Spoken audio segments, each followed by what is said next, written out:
Est-ce que tu as déjà vu ou reçu ou entendu des messages de défunts au courant de ta vie? Bienvenue au podcast de la magie du pouvoir mental. Nous sommes Maude et Marjorie, deux magiciennes et créatrices du système de la magie du pouvoir mental. Nous avons créé ce podcast pour faire connaître au plus grand nombre le grand pouvoir que nous avons tous sur notre mental, pour mettre plus de magie dans nos vies et créer notre vie rêvée. Oui, c'est possible pour tous. Attends-toi à ce que la magie se manifeste dans ta vie.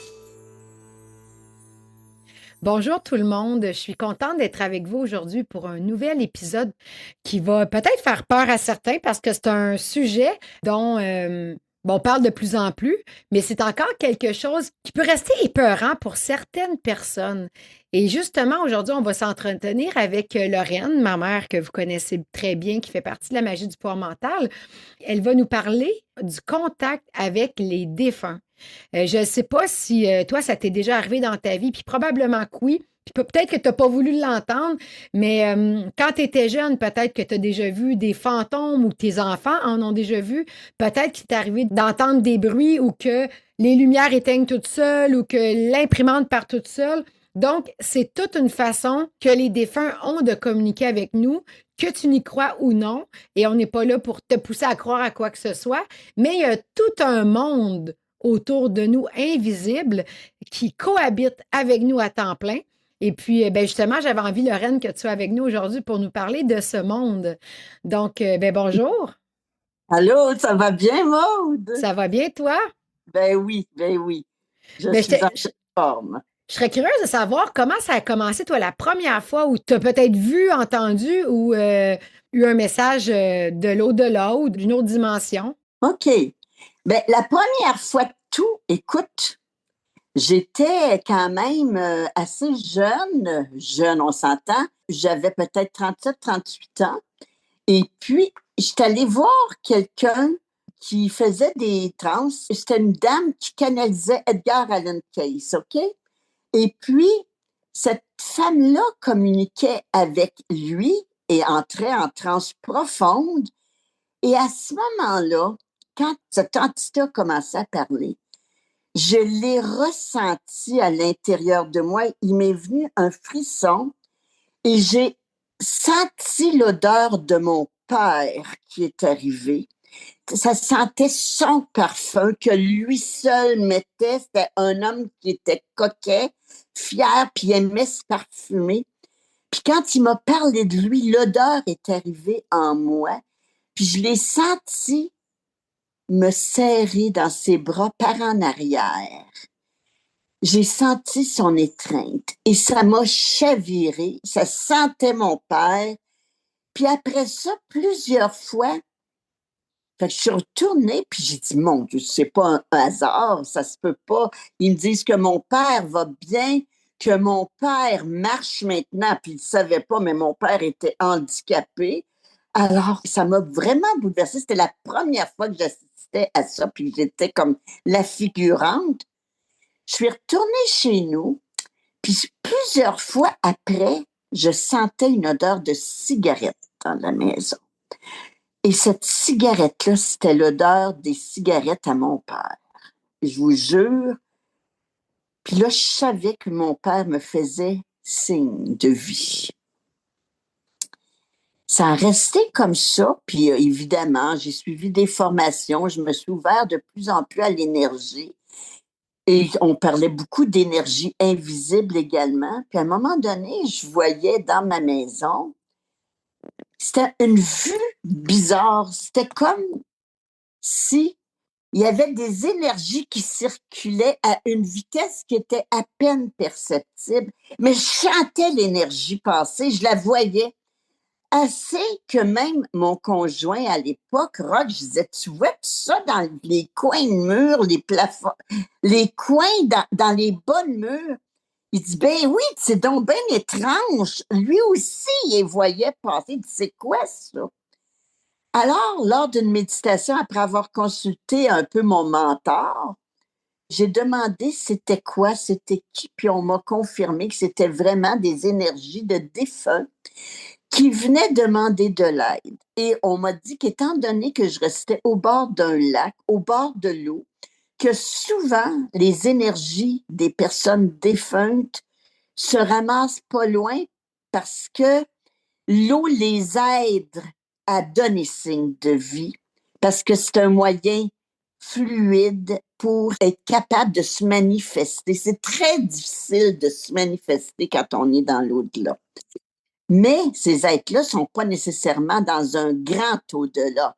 Ce sont souvent des êtres, des défunts, qui sont pris entre deux vibrations, deux énergies différentes. Le monde terrestre auquel ils sont accrochés parce qu'ils veulent encore ressentir, ils veulent encore profiter des joies de la terre avec les leurs ou avec des gens qui savent qu'ils aiment le plaisir, qui aiment la beauté, puis là, ils s'accrochent à toi parce qu'ils savent que tu vas aller te baigner, ils savent que tu vas être dans un beau lieu, qu'il y a un lac près de toi. Ils vont rester collés près de toi. Puis ils sont aussi aspirés à la demande par le monde de l'au-delà qui voudrait bien qu'ils remontent parce qu'ils n'ont plus à faire là. Donc, ce sont souvent aussi des âmes errantes qui cherchent la lumière, mais qui ne savent pas que la lumière n'est pas sur Terre. Il faut qu'ils s'élèvent et qu'ils quittent le monde terrestre pour ça. Mais ils sont attirés par le monde terrestre, fait qu'ils sont un peu coincés. En passant, si vous voulez savoir un petit peu c'est quoi qui peut se passer pour ces défunts, je suggère aux gens d'aller visionner sur YouTube Nos Solar, Notre demeure, qui explique bien le monde des gens qui sont en errance, si vous voulez, puis qu'après ça, ils peuvent monter aussitôt qu'ils ressentent l'appel. Mais nous, comme êtres humains, quand on commence à voir ces énergies-là chez nous, il n'y a pas à avoir peur, là. On peut être rassuré, ils ne nous feront pas mal. Moi, je voyais des énergies subtiles comme ça, mais à un moment donné, j'ai vu plus que ça. J'ai pu voir à un moment donné un homme assez jeune, grand, dans le brouillard, de type albinos, que je pourrais dire parce qu'il était tellement blanc, avec une chemise blanche avec du sang dessus, et il était comme mort, la bouche ouverte. Je vous dis, je l'ai très bien perçu, puis il est resté là plusieurs instants, le temps que je vois tous ces détails. Il y avait un pantalon pâle. J'ai fait ma colonne de lumière, je vous l'expliquerai après pour qu'il quitte, mais ça a pris plus qu'une fois pour qu'il accepte de quitter, parce que je crois que cet homme était, là je porte une supposition, mais ce que j'ai ressenti, c'est qu'il s'était suicidé.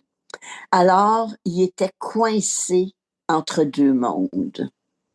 Mais eux autres aussi peuvent avoir accès à la lumière en ayant l'intention d'aller reprendre ce qu'ils ont à faire. Mais ça, c'est une autre histoire.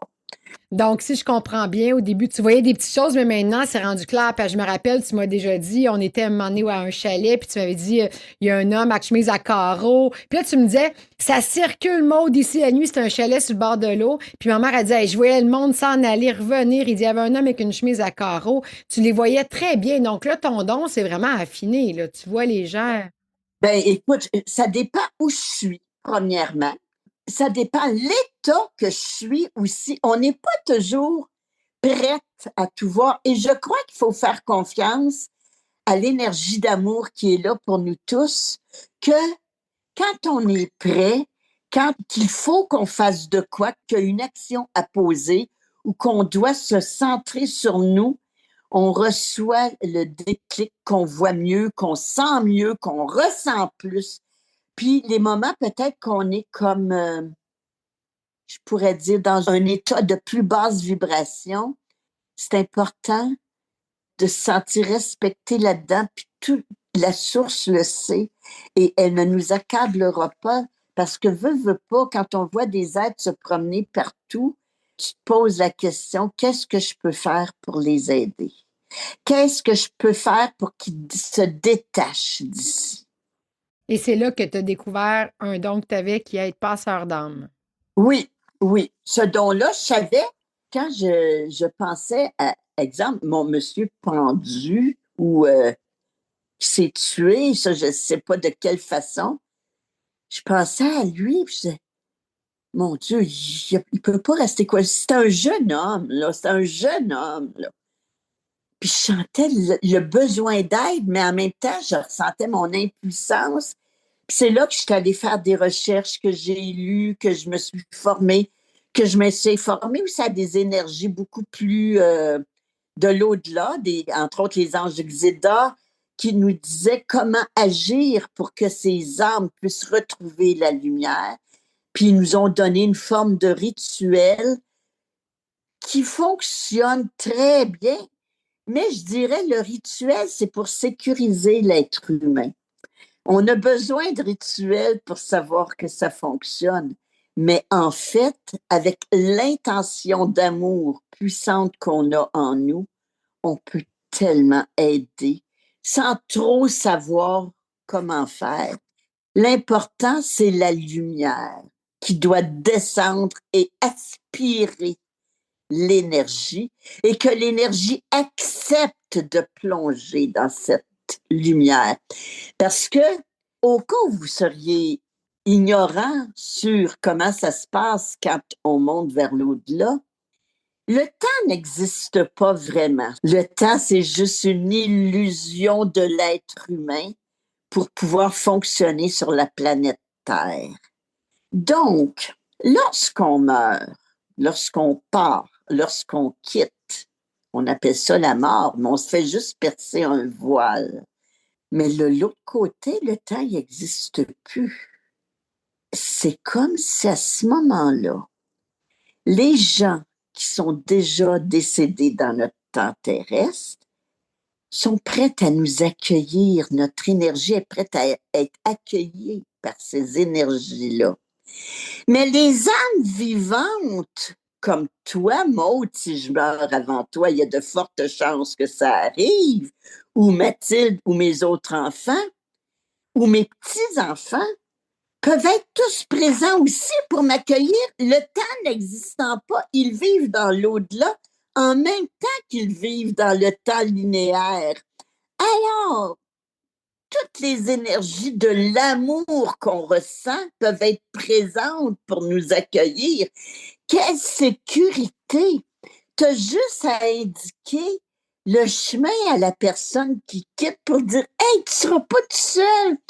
On va te tenir jusqu'à ce que tu t'en ailles dans l'autre monde. Mais dans l'autre monde, je vais être là pour t'accueillir encore parce que le temps n'existe pas vraiment. » Et tous ceux que tu aimes également. Moi, je trouve ça merveilleux quand on sait tout ça. C'est rassurant, c'est sécurisant. L'être humain a tellement de belles capacités à l'intérieur des mondes. On a tout, mais on ne sait pas comment s'en servir. Alors, pour aider à quitter le plan terrestre, l'important, c'est de visualiser la lumière et de demander à l'âme, premièrement, est-ce que tu acceptes de t'en aller de l'autre côté? Acceptes-tu l'aspiration, l'ascension de ton âme? Si elle dit non, ben dis alors, va-t'en chez toi. C'est pas une punition, mais tu n'as rien à faire ici. Moi, je suis juste ici pour t'aider. Va ailleurs, mais je ne veux plus que tu prennes mon énergie. Parce que ça nous veut pas. C'est une énergie qui est là, près de toi. Puis les énergies, entre nous autres, on s'aspire un peu, hein. Fait que quand tu seras prête, tu reviendras, puis je te ferai passer dans l'autre dimension. Mais sois rassuré que l'amour est de l'autre côté aussi. Et Toi, tu les vois vraiment. Quand tu es fait partir, tu peux le voir s'ils partent, puis que... sens une aspiration, une énergie. C'est pas nécessairement un corps, ça peut être une silhouette, mais tu sens comme une densité. Comment je pourrais donner comme exemple? Comme un brouillard qu'il y a dans l'air, mais compact, comme si tu voyais un morceau de brouillard dans un ciel clair qui passe. Un nuage transparent. Ben, ça serait un nuage transparent qui quitte et qui s'élève, puis que tu perds de vue et que tu continues de visualiser jusqu'à ce que tu sentes qu'il est accueilli. Puis ça s'apprend ressentir le départ. Ça s'apprend plus on travaille avec l'énergie, plus on a confiance qu'on a des talents, qu'on a tous les dons, mais qu'il faut les travailler, ces dons-là, qu'il faut le vouloir, parce que le respect de la source est tellement immense qu'il n'ira pas t'imposer quelque chose. Si tu acceptes de communiquer et de participer à l'évolution de l'humanité avec tout l'amour inconditionnel, tu vas développer cette capacité-là. Puis là, tu parlais justement des dons. Les défunts, c'est une chose, hein, c'est la capacité de voir, mais il nous reste encore quelques minutes. Je voulais que tu nous parles, parce que bon, il y a plusieurs dons, puis on est dans le mois des dons, mais le don aussi des mains, parce que tu as des mains extraordinaires à travers l'énergie que tu vas chercher, non pas ton énergie, puis ça c'est vraiment important, mais l'énergie de la source que tu vas chercher. Tu peux transmettre cette lumière à des gens par différents soins et les aider à aller mieux. Oui, je peux le faire, puis tout le monde peut le faire. Il n'y a pas juste moi. Je ne suis pas unique là-dedans. Je suis unique comme être humain, mais tout le monde a cette capacité. Est-ce qu'il est appelé à le faire ou à développer d'autres choses?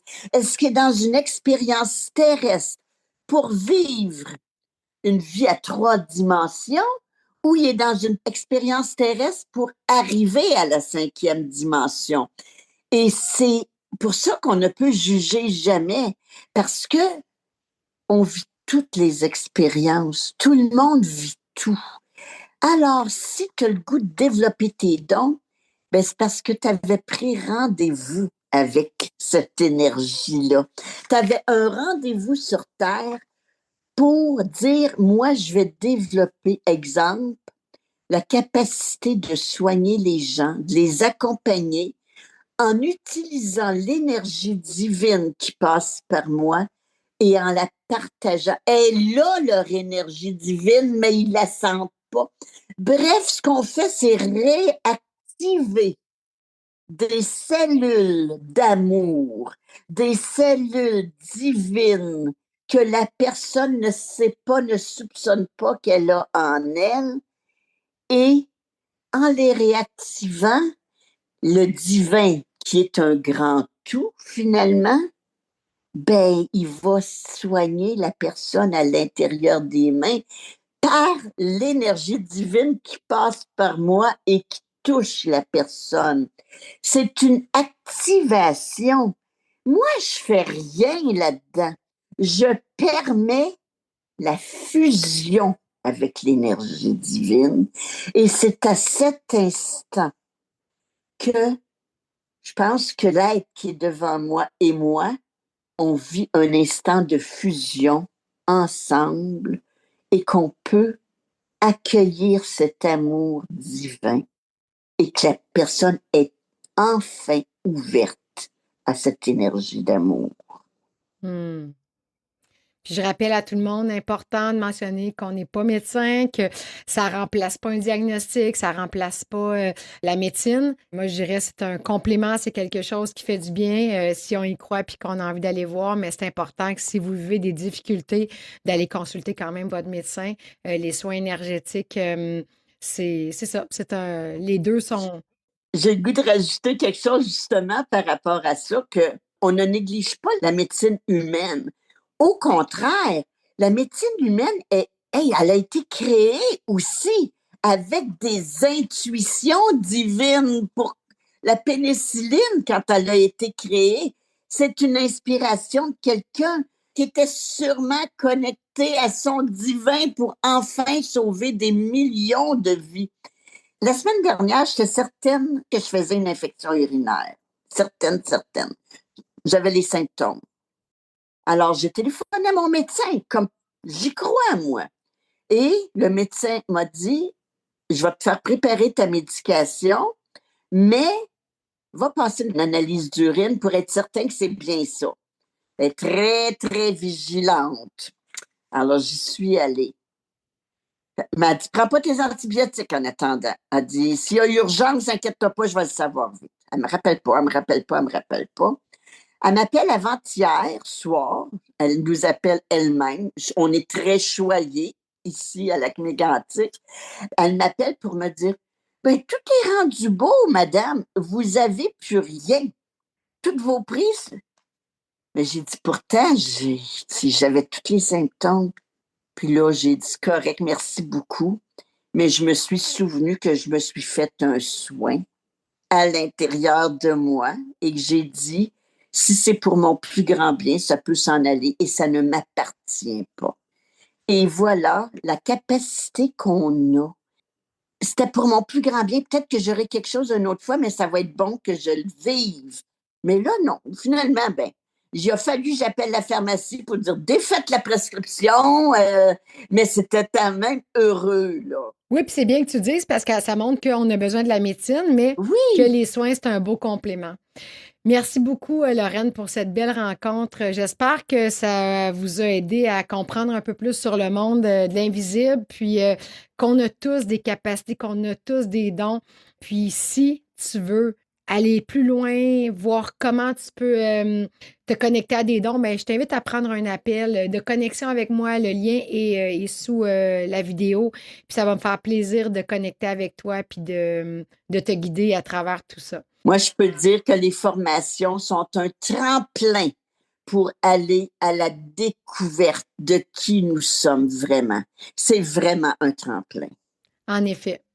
Donc, merci encore beaucoup, maman, pour cette belle rencontre. Puis, merci tout le monde d'avoir été avec nous. Et on se retrouve pour un autre épisode podcast. Bye, bonne journée. Bye, merci.